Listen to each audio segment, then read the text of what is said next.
अस्सलाम वालेकुम, मैं हूं हाफिज़ आसिम शब्बीर और आप देख रहे हैं अपना YouTube channel friends fabrics Lahore के नाम से। जैसा कि बात की कि पिछले जब उनका पीछे काफ़ी 2-3 साल का बैट फेस चला, पिछले चंद मैचेस में वो ऐसा होता है कि थोड़ा सा रिदम में नज़र आते हैं, टेक्निकली सॉलिड लग रहे होते हैं कि बॉल उनके बैट पे आ रहा होता है। अचानक से अनएक्सपेक्टेड सी बॉल होती है जिस पे वो खुद आउट हो जाते हैं और खुद फ्रस्ट्रेट होते हैं कि इस बॉल पे उन्हें आउट नहीं होना चाहिए था। एज अ बैट्समैन आप अपनी क्रिकेटिंग सेंस से बताएं, बैटिंग में ऐसा क्यों होता है कि आप अनएक्सपेक्टेड बॉल पे आउट होते हैं? हमेशा ऐसा कंसिस्टेंटली क्यों होता है? जब आप का जो है फोकस आउट हो जाता है ना, आपके माइंड में जब कुछ और चल रहा होता है तो आपका जो फोकस है वो पूरा क्रिकेट पे रहता नहीं है। तो फिर कोई भी बॉल जो है ना वो आपको आउट करने के लिए काफ़ी होती है। और अगर इसको दूसरे पे राय में देखा जाए ना तो वो कहते हैं ना पंजाबी में, हाँ भी तो लग दी है ना। अब इस बंदे ने कितने लड़कों का जो है वो कैरियर ख़राब किया है। आप मुझे बताएं कि ये as a opener justify T20 में या वनडे में जस्टिफाई ये ओपनर करता था?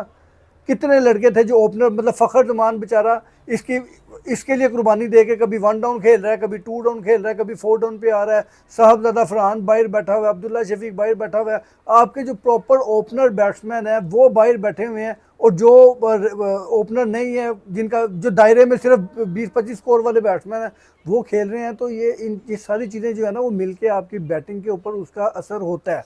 बकौल उमर अकमल और साबका क्रिकेटर ने ये बयान दिया है कि बाबर आजम ओडीआई की फॉर्मेट है उसे ऑन करते हैं, तो वो क्या सिर्फ ये वन डाउन पोजीशन पे ही इस फॉर्मेट को ऑन करते हैं या फिर बैट्समैन को हर पोजीशन पे खेलना आना चाहिए?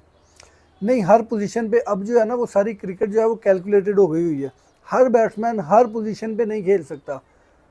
कुछ बैट्समैन जिस पोजीशन पे वो खेल रहे होते हैं, डोमेस्टिक या उन्होंने अपनी सारा कैरियर खेला होता है, उन्हें उसका अंदाज़ा होता है बॉल का और फील्डिंग का, हर चीज़ का जो है ना वो उसी नंबर पे ही खेलते हैं। अगर आप उनका नंबर चेंज करते हैं तो वो उस तरह परफॉर्म नहीं कर सकते, उस तरह की परफॉर्मेंस तो ही नहीं की जा सकती। और बाबर आजम जो है वो मेरा मेरा जहाँ तक ख्याल है कि वनडे टीम में वन डाउन पोजीशन उसके लिए बेहतरीन पोजीशन है कि वन डाउन पोजीशन में आके एंकर रोल अदा करे और साथ पूरी टीम को लेके चले, और इसके साथ खेलने वाले जो बैट्समैन है वो थोड़ा सा स्ट्राइक रेट बेहतर करके चलते रहे। इस वक्त पूरा मुल्क बाबर आजम को मशवरे दे रहा है, आधे कह रहे हैं शादी करा लो, आधे कह रहे हैं डोमेस्टिक खेलो, आधे कुछ कह रहे हैं, आधे लोग कुछ कह रहे हैं। लेकिन अगर देखा जाए तो बाबर आजम प्रैक्टिस करने की तरफ तवज्जो करते हैं और प्रैक्टिस मैच में भी अच्छा परफॉर्म करते नजर आते हैं। साबका प्रैक्टिस मैच में उन्होंने 81 स्कोर किया, प्रैक्टिस मैच में वो अच्छे टच में नजर आते हैं। लेकिन ये चीज़ें जब आप ग्राउंड में फील्ड में उतरते हैं, ये चीज़ें आपकी क्यों नहीं सामने आती? मसला वही है कि एक जैसे अभी बड़ी मुश्किल से हमने बाबर आजम को रेस्ट करवाया।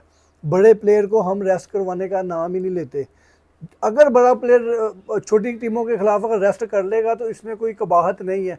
कंसिस्टेंटली अगर कोई खेलना चाहे, खेलता जाए तो उसकी परफॉर्मेंस पे असर होता है। और परफॉर्मर जो है, ये तो आप कह रहे हैं ना नेट में परफॉर्मेंस, जो डोमेस्टिक में लड़के परफॉर्म कर रहे हैं, जब उन लोगों को आप चांस नहीं देंगे और ये खेलते जाएंगे तो फ़र्क तो पड़ेगा ना। चलें ठीक है, लेकिन अगर बाबर आजम को देखा जाए तो आगे उनसे कोई उम्मीद रखी जा सकती है कि ओडीआई में वो हमें परफॉर्म करके देंगे? बाबर आजम को करके परफॉर्म देना चाहिए। जितना बड़ा प्लेयर है, जितना टैलेंट उसमें मौजूद है, उसको परफॉर्म करना चाहिए, उसको मैचेस जितवाने चाहिए। और मुझे लगता है कि वो अपने पोटेंशियल पे पूरा खेल नहीं रहा। जितने मैचेस आप उठा के देख लें, अब सिर्फ गिनती के 2-3 मैचेस होंगे जिसमें वो मैच जितवा के बाहर आया है। बड़ा प्लेयर जो होता है वो जब खेलता है, विकेट पे सेट होता है, तो वो फिर टीम को मैच जितवा के बाहर आता है। चलें ठीक है, बाबर आजम से यही उम्मीद की जा सकती है कि आगे वो हमारे मुल्क के लिए कुछ ना कुछ काम करेंगे और अपनी गलतियां दुरुस्त करेंगे। जी, ये बाबर आजम भी अपनी गलतियां दुरुस्त करें, पूरे पाकिस्तानियों को अपनी गलतियां दुरुस्त करने की ज़रूरत है, हमें अपनी सबको अपनी इस्लाह करने की ज़रूरत है। मिलते हैं अगले व्लॉग में, शुक्रिया।